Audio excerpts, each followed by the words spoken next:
संसार से संबंध जोड़ना, सांसारिक वस्तुओं के प्रति आकृष्ट होना ही एक प्रकार का भोग है।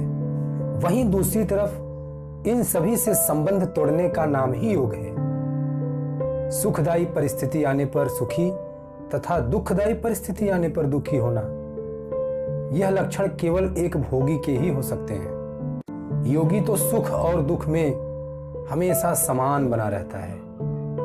भोग दो वस्तुओं आदि के संयोग से होता है और योग परमात्मा के नित्य संबंध अकेला और स्वतः सिद्ध होता है। जब तक भोग है तब तक योग का अनुभव नहीं हो सकता। अपने सुख के लिए जीना ही भोग है और दूसरों के सुख के लिए जीना सबसे बड़ा योग है। परमात्मा के संग से योग पैदा होता है और संसार के संग से भोग पैदा होता है। एकांत का सुख लेना और मन लगने का सुख लेना, यह सभी भोग की श्रेणी में आते हैं। जिसका खुद से वियोग हो रहा है उसके संयोग की या मिलने की इच्छा का त्याग कर दें, यही योग है। किसी भी अवस्था में राजी हो जाना भोग है। भोग से व्यक्तित्व नहीं मिटता, अतः साधक को किसी भी अवस्था में राजी नहीं होना चाहिए। जो कभी योगी और कभी भोगी है वह वास्तव में भोगी ही होता है, कभी योगी नहीं हो सकता। अपनी सुख सुविधा के लिए जीने वाला भोगी और दूसरों की सुख सुविधा के लिए जीने वाला योगी कहलाता है। जो परोपकारी होता है वही योगी होता है। जो स्वार्थी होता है वो सबसे बड़ा भोगी होता है। योगी के द्वारा सबको सुख की प्राप्ति होती है, सबको सुख मिलता है, और भोगी के द्वारा सबको दुख मिलता है।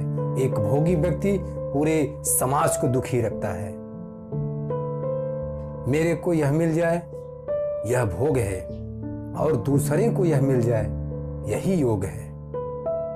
जो वस्तु सदा के लिए और सबके लिए है उसी की प्राप्ति योग है, और जो चीज सदा के लिए और सबके लिए नहीं है उसकी प्राप्ति ही भोग है।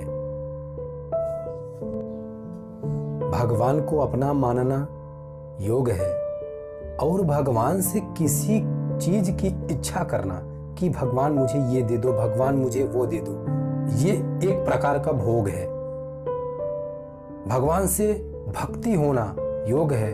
भगवान से चीजों की अपेक्षा करना ही भोग है। योग वियोग से होता है और भोग संयोग से होता है। भोगी व्यक्ति को कई लोगों का ऋणी होना पड़ता है, यानी भोगी व्यक्ति लोगों का ऋणी होता है पर योगी किसी का ऋणी नहीं होता है। एक भोगी व्यक्ति रोगी होता है और दुखी होता है और दुर्गति में जाता है, जबकि एक योगी व्यक्ति सर्वथा सभी परिस्थितियों में प्रसन्न चित्त रहता है।